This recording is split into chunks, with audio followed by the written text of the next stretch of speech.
This is the North Carolina Food and Beverage Podcast, brought to you by Sysco. Sysco is here to help set you up for success by delivering high-quality foods, products, and services for your restaurant.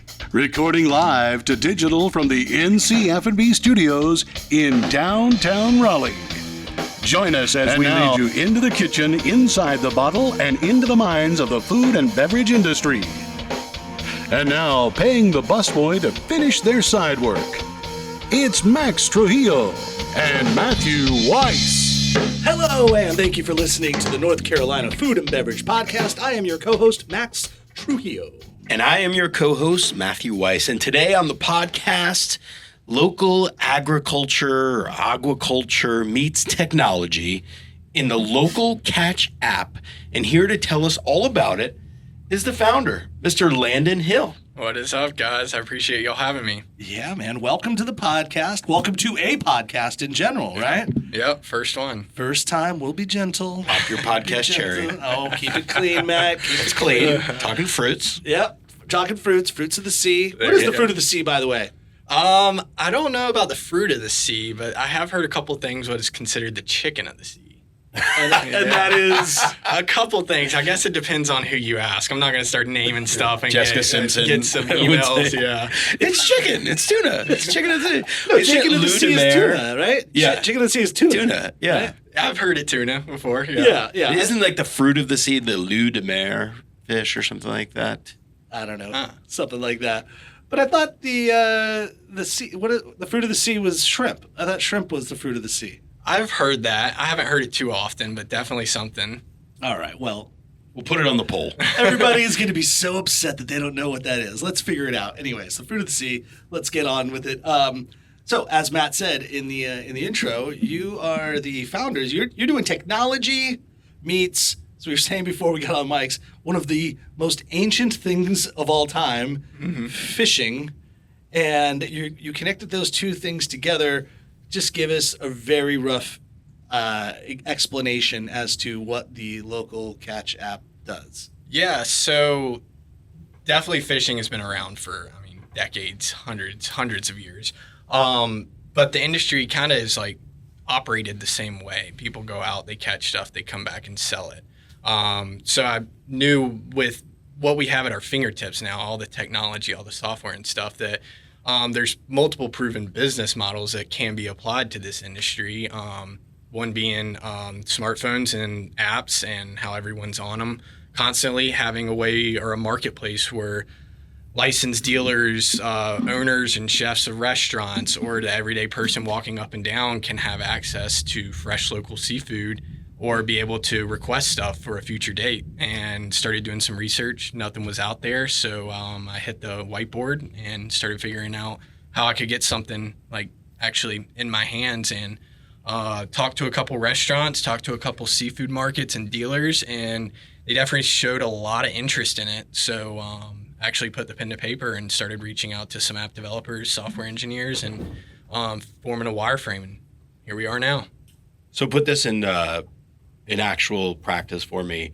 I'm hanging out in the Outer Banks, and I got a feeling that I want some swordfish. There you go. Yeah. What do I do? I get on the old iPhone or Android phone. Yep. So if you're not already signed up for the app, you'd create an account, and then you can, right when you get in the app, you're going to pop up on a page what we call in the cooler as an individual. And that's just going to show you what's in the cooler ready to buy right now from licensed dealers in your area. Okay. You can adjust the mile radius depending on how far you want to drive and stuff like that. But if you don't see swordfish up there and you don't need it for tonight, you need it for tomorrow night or this weekend, you can post a cast. And a cast is a really cool feature that allows for you to let the seller ultimately know what you need, how much you need, when you need it by, how much you're willing to pay. Okay. And so, because I was reading some stuff, so that's me going to the markets and going to the retailers, not me going directly. Because I was reading something about how it connects the end consumer directly with the fisherman. Yeah, so there are cases where that can happen as long as that fisherman has a dealer's license. But Gotcha. Law requires that it go through a dealer that holds a dealer's license. You can't fishermen cannot sell to an end consumer, being a restaurant or an individual, without that sort of license. Okay, that's what I thought, because I was like, then in a way, it's kind of a little controversial business-wise because you're cutting out the middleman, which it's like same in the wine business. You have to have the 3-tier systems. I mean, yes, of course, you can buy direct from a winery, but they're typically selling it at the same price that you would buy it at a retail store. Thus, they don't cut out their wholesalers. Matt's the middleman. That's why he's like trying to make sure he doesn't get I gotta get my cut. Yeah, Different industry, but yeah. What's up, bro? Yeah. All right, but so the account, or so this app can be for business to business, but also for just an end user. Like, I just want to buy some fish for my family at home. Like, is that what's the most useful way this app kind of works? Yeah. So just to hop on what you're talking about, business to end consumer being an individual. I grew up fishing. I grew up loving the lifestyle of going out, catching something, bringing it home, cooking it for myself or the family. Everyone seemed to really enjoy that. Friends really liked the idea of, hey, Landon's offshore. He's out there fishing. Maybe we'll have some fresh fish this week. So I was like, man, I can take this idea and this lifestyle and kind of incorporate it, give that individual that doesn't know someone that goes out there kind of that feeling of, hey, I know where this fish is coming from. I know it, so-and-so caught it on this boat name. And even to the point where they watch them pull it out of the cooler, if it comes down to that. So it kind of gives them more of a personal side of, hey, this is what I'm eating. This is what I'm supplying to my family. It gives a great dinner topic to talk about. People really enjoy seeing where their food is coming from. I think also, I mean, just this is all based on this premise, and most people, what I'm about to say, know this, but it bears repeating.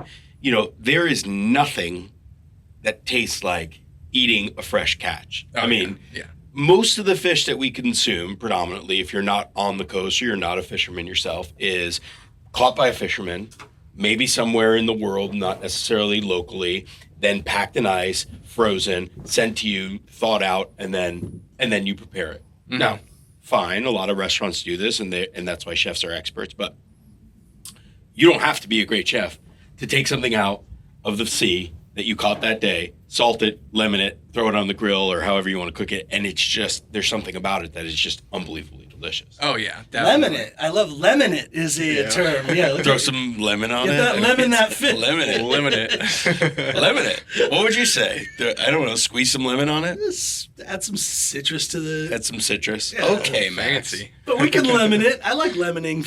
Yes. You could orange it. You could lime it. You could grapefruit it. Aren't you glad we lemoned that fish? Oh my gosh. Yep, the dad jokes are coming out. This is why we have to Happy expand our Father's- demographics. Happy Father's Day. Yeah. Happy Father's So, Day. Landon, you're a young dude. I mean, you just graduated, and I'm not outing you because this is on your page, but you graduated UNCW in 2021, 2 years ago. Correct. Yeah. Graduated, went into real estate for a little bit, still hanging my license with a firm, but this is definitely my passion right now. Yeah, and this is not just, you were saying, this is not just like, a local North Carolina thing. You have retailers and fish sellers all over the country, on the Pacific side of the country as well. Yeah. Yep. So like, what is your radius? Yeah, so originally when we first released the app to the public, it was a very local thing. Being in Wilmington, I wanted obviously to have it right there and be able to go and travel and talk to these people. So it was Southport to Hampstead, just a small portion of southeastern North Carolina. That started spreading the word of it, and it grew, went up the Atlantic coast. Earlier this year, we unlocked the whole Atlantic coast. The way we do that is by zip code. It's the easiest way. Okay. And then with some... But you have to get buy-in from the retailers up there, yeah? So not necessarily buy-in, more so once we see an interest in buyers and sellers, because the app only works if there's buyers and sellers. If there's only suppliers and no one to buy it, they're wasting time putting their inventory up there. If there's only buyers, no one to sell it, they're getting frustrated that the app's, quote, not working, but really there's just no one in there selling.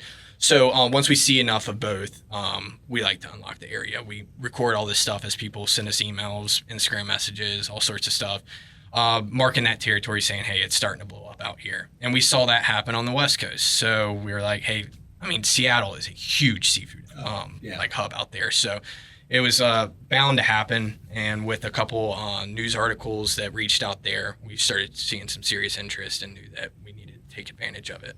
That's really cool. Yeah. Yeah. So what are you seeing? Like what's like the trend right now? Like let's keep it in North Carolina just for this moment. We'll expand out there. But what is like the trend on fish? We talked to our friends at Local Seafood years ago, and they were talking about, it wasn't like they affectionately called it trash fish, but we were talking about how there's so much great fish that isn't necessarily marketed the way halibut or trout or some of these just commonly known names are. But you've got like red drum and sheep's head and like all these other fishes, amberjack, whatever, that are around, but they don't get the same market. So is there like a change or a trend or anything shifting? Like what's hot in the seafood game? Yeah, no, that's a really cool point that I'm glad you brought up. So I actually had the opportunity to meet those people over at Locals, and they're great people. I met them up in Boston at the Seafood Expo this year.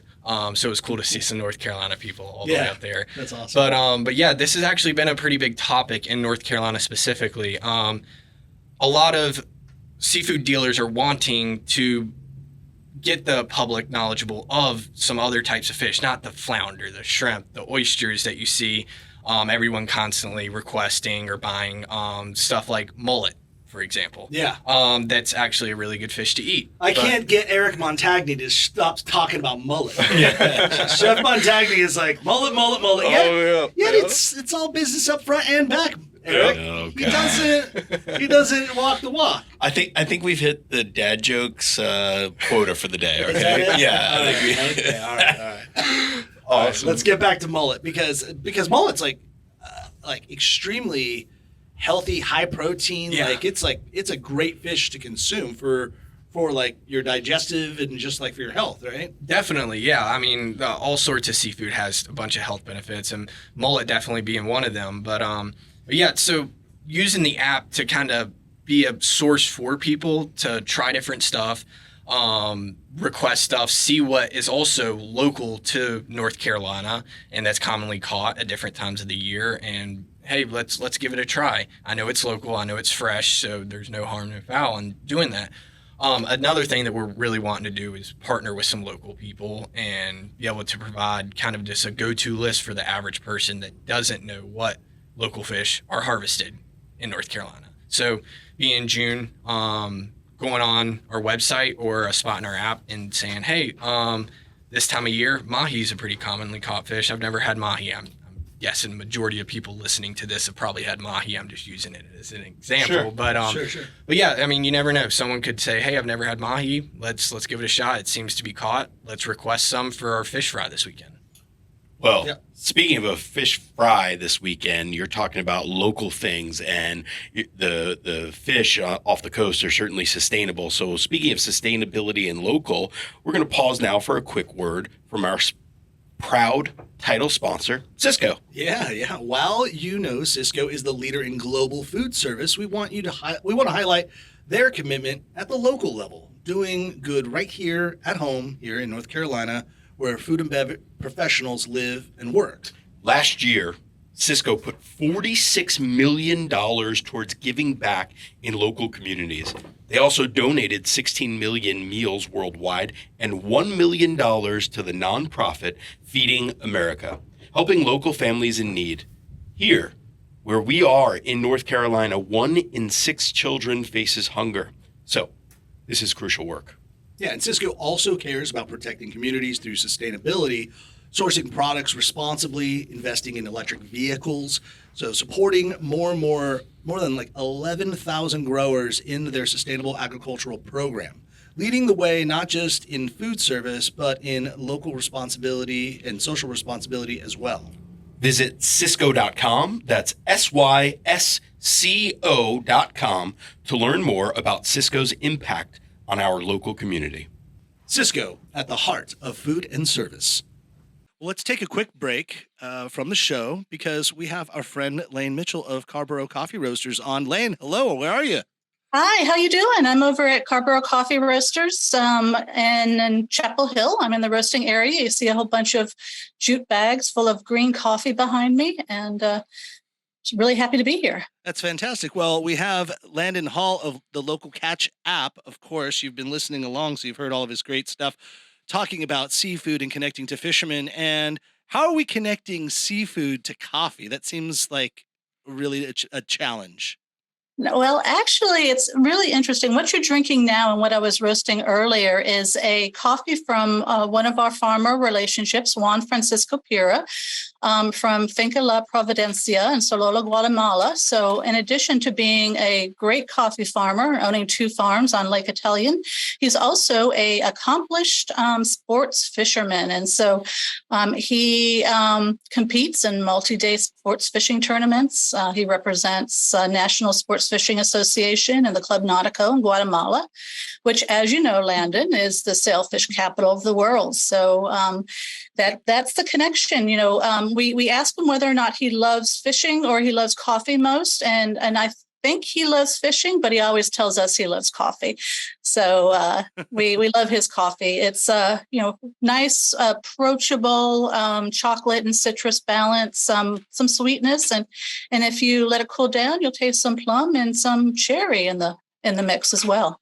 Fishermen around the world love it, so it's a perfect coffee for today. Yeah, we'll see you next week, and absolutely look forward to the next coffee on the agenda. Okay. Thanks, Take care. Lane. See you next week. Thank you. Take care. Who was your first buy-in for the app? Like, who was your first? Was it a retailer?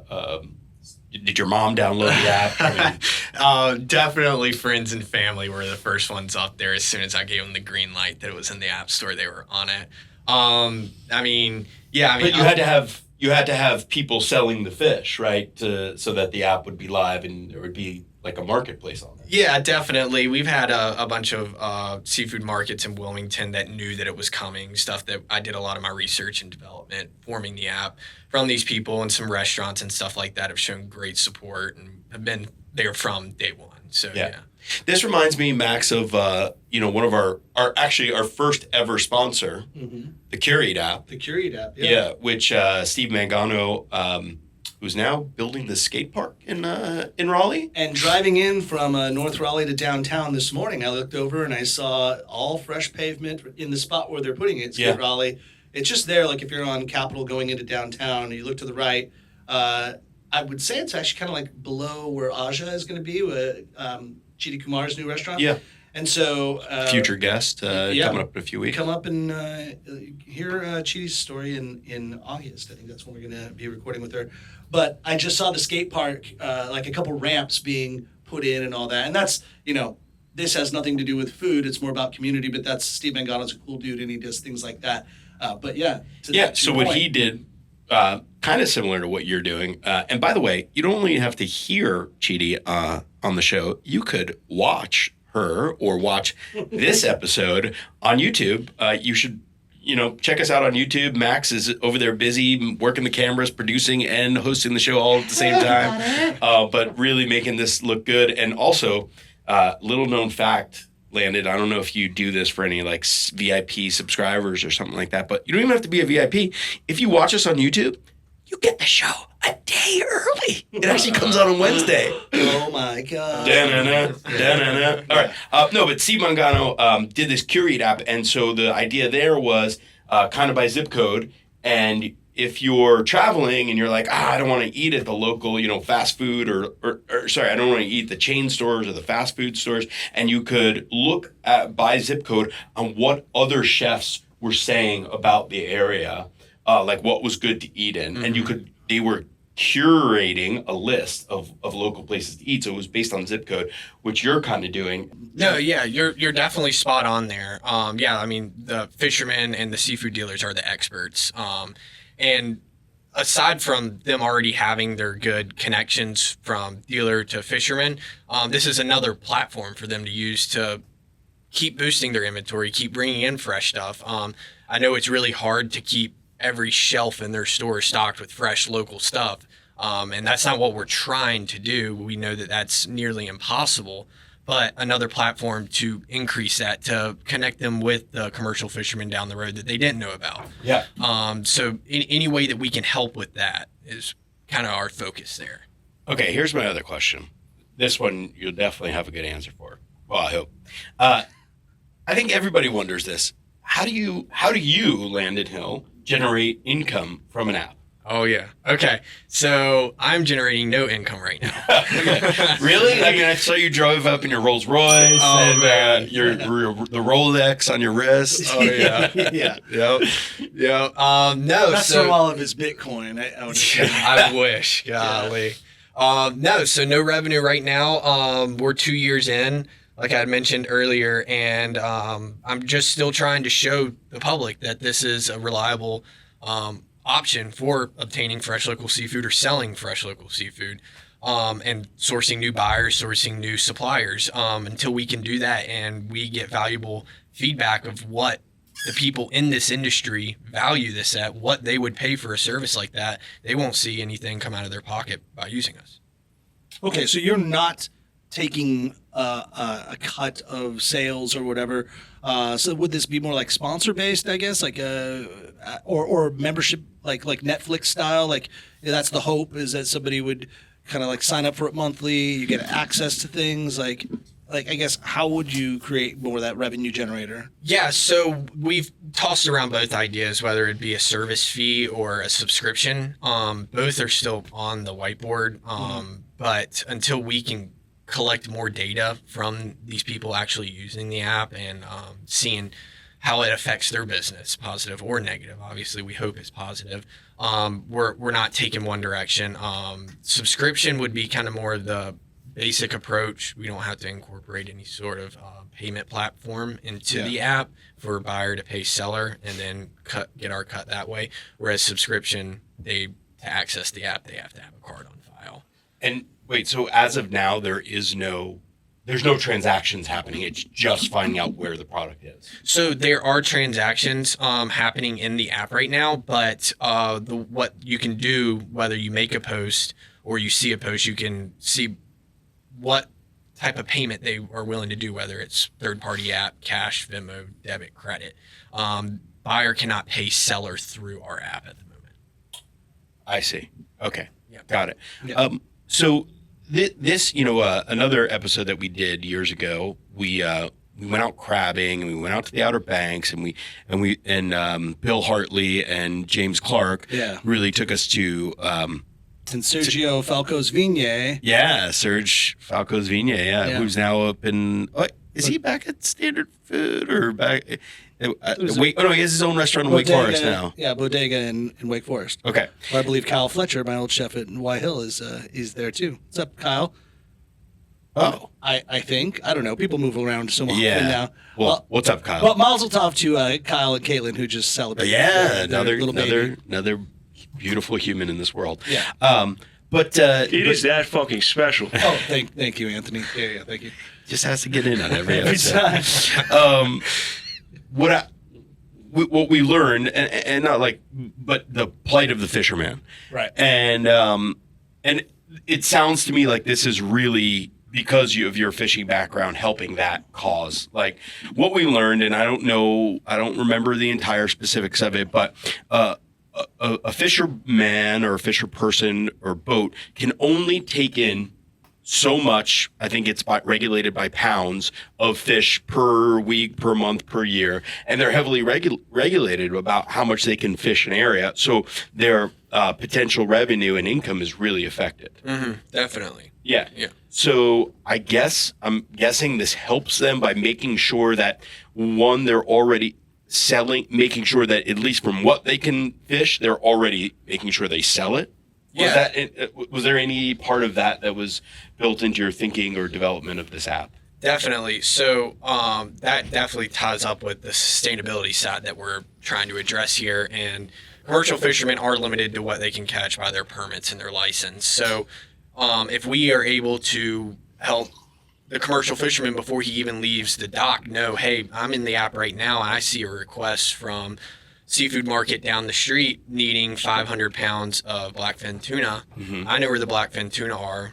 I know it's going to cost me this much in fuel, this much in bait, and I have a buyer. So if I can get back in time to fulfill that order, this is my potential profit here. Oh, so wait, this feels like an Uber ride, kind of, like, right? Like in a sense, like in a way, like I really want blackfin tuna. Like, we'll just go with that as the example. But like, I need this, and I want this much, and I need it by then. So you kind of put the bat signal out to the area of all the local fishermen, like, hey y'all, who wants to go get this? Exactly. So, exactly.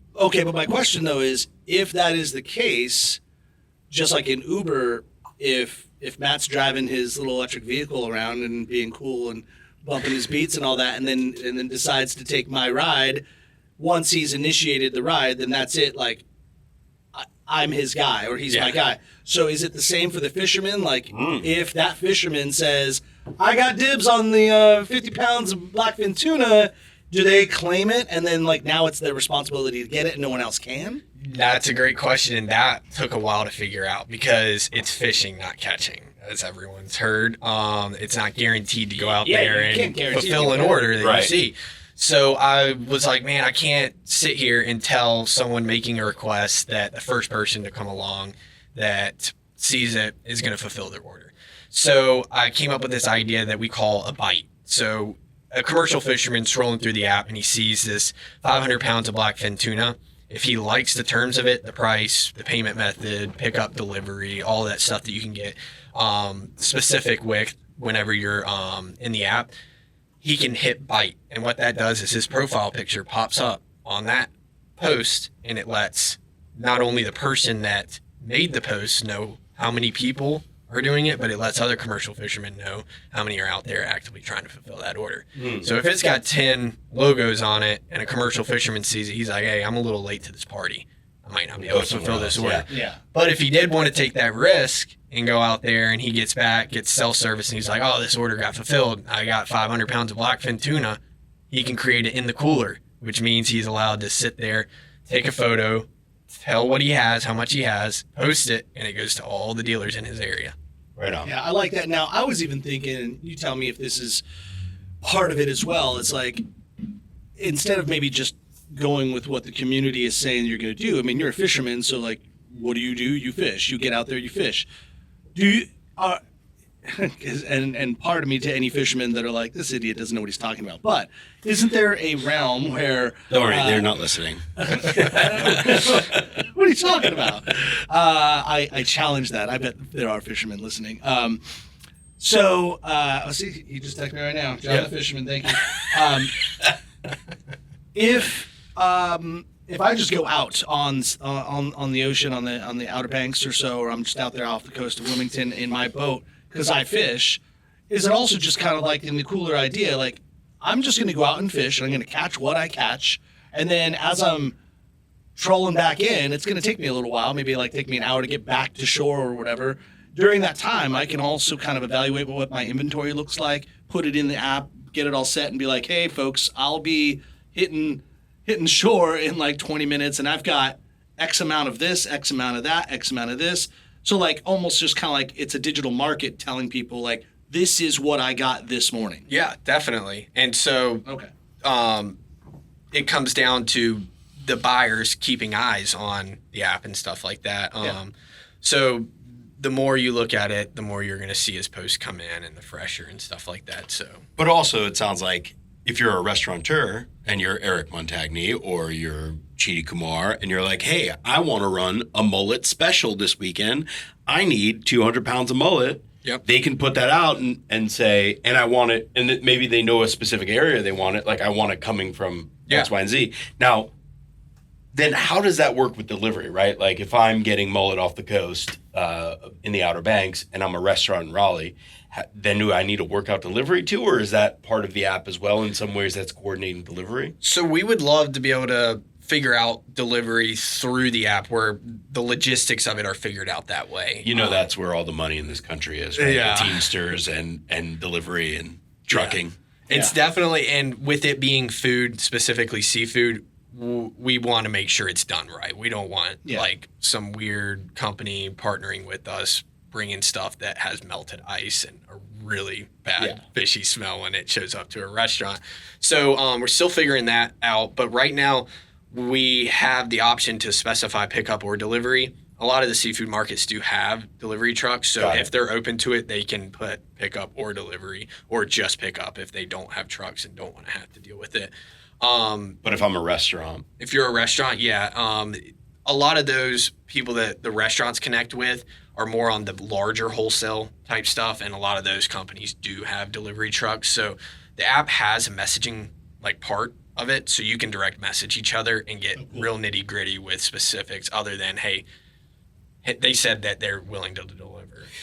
So when you say large wholesalers, I mean, like, for example, so Cisco, let's say, could say, hey, maybe they're the middleman here, and Eric Montagna goes to a Cisco rep and says, oh, I need 200 pounds of mullet or whatever, and then Cisco puts it out to, even one of the, maybe this is an application for the reps, so like, oh, I can find you stuff, and that would be a good thing, is like they can go find the fisherman and then Cisco buys it from them. Yeah, exactly, and they could be that third-party delivery option and that connection between ultimately the end buyer, the initial seller. You see how we're always working Cisco in the conversation and helping them out? You're welcome, You're Cisco. welcome, Cisco.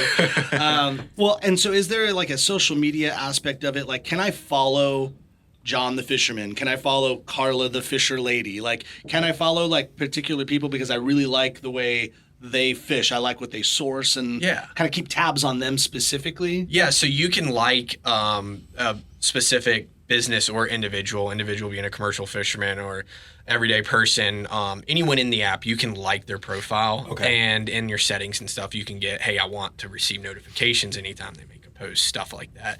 So let's say restaurant right down the street had a really good interaction with 500 pounds of shrimp from a seafood dealer, and they were like, man, I want this to be our go-to local shrimp person right here. They can hit that like button, and anytime they make a post, they'll get a little ping saying, hey, so-and-so made a post, and they go in the app and pull it right up and see if it's something they need. That's pretty cool. Yeah. I like the idea of it. Well, so and we're still going here, but just to kind of like pull it together a little bit. If someone does want to get the app, like they're sitting on their phone right now, because you've got your phone, you're listening to the podcast, you could flip over to your app store on iTunes or on your iPhone or on Android. You just search Local Catch or Local Catch app, and it should pop up. We got a green and yellow logo with a grouper in it. It's in the App Store, ready to be downloaded.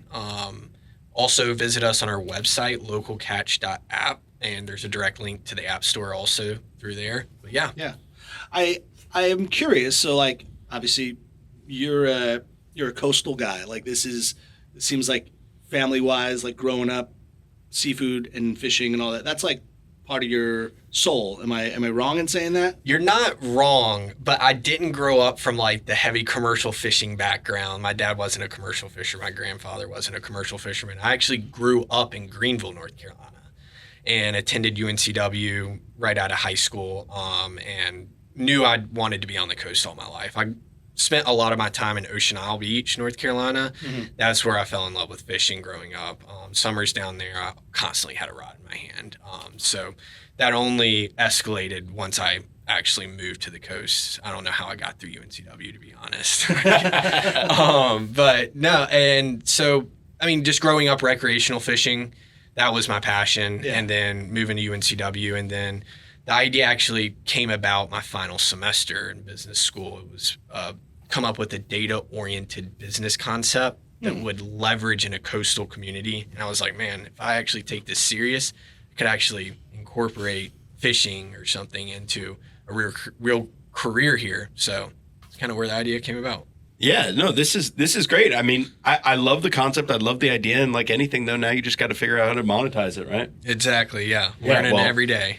Well, when you're rolling in the dough, you'll come back and you'll sponsor the show, as we're about to give you a huge bump once this episode comes out. Yeah, the and NCF and Bump. Yeah, the NCF and Bump, and everyone starts to download the Local Catch app. But thanks for being here, Landon. Thanks for doing what you do. I really appreciate y'all having me in.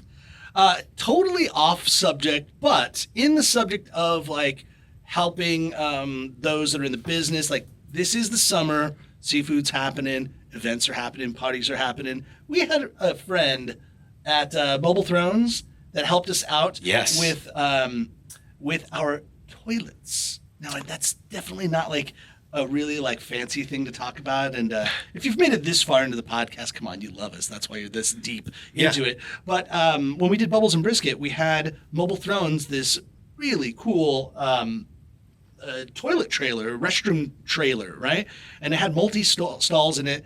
And the guy, Greg over there, was just a cool dude and was like really helpful, came early, delivered the stuff. He has a great crew of guys that came in, helped set everything up, like really efficient, really nice. And it's no like skin off his ass or whatever and no extra whatever. But we just said, you know what, man, what you do really helps out for these services. So just to give a shout out to a good local business. No, definitely. Mobile Thrones is the way to go. Like if you're having any sort of event, even if you're having like, a big birthday party or whatever, and it's an outdoor event, instead of getting porta potties, spend a little extra money, get these Mobile Thrones. They're beautiful bathroom trailers. And they're really nice. They smell good. They're well maintained. And they just set your whole event on a different level. Yeah, if you've ever watched an episode of Beavis and Butthead, and I think I scarred my oldest daughter, Alexandra, forever because she said her biggest fear ever is being in a porta-john and having somebody tip it over while she's in it. And so